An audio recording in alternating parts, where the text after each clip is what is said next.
ရောင်စုံတော့မင်းများထွေးတာတော့ညမှာသူနဲ့ကျွန်တော်နဲ့တွေ့အဲ့ကောင်မလေး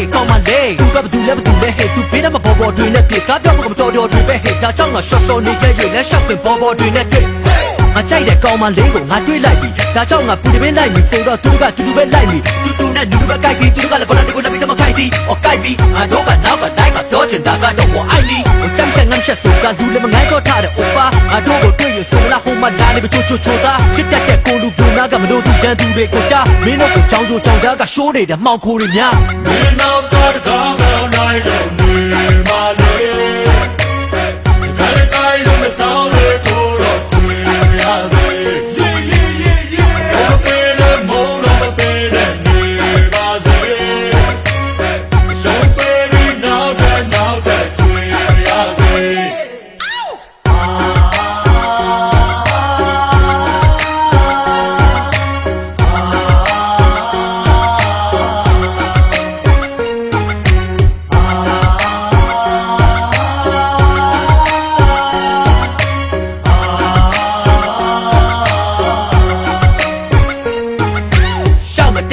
မြင်းတွေကိုရှောက်မတန်းနဲ့ရဟတ်တွေစီးလို့မြင်းကိုရောက်ရင်ပြုတ်ကျသွားအောင်မယ်တော့တောက်ဖက်နဲ့အလောက်မလန့်နဲ့ငါပြောမယ်အလောက်မလန့်နဲ့အမြင်းကိုရောက်လို့ပြုတ်ကျသွားခဲ့ရင်တော့ဖမ်းပေးပါမယ်မောက်လန့်နဲ့ဩကာတာသူလေးကတကယ်ကိုချောတာပြသူပေးတဲ့ထိုင်မှာယောဂရဖက်ရမှာရှိကိုဦးကိုချသူ့ကိုချသူ့ကိုမခုမလို့ရပါသူ့ကိုမခုလို့ပြုလေတဲ့ကသူနဲ့ပေါင်းဖို့ခုဝေမြမိဘုံခွဲမှာစုတာဝေ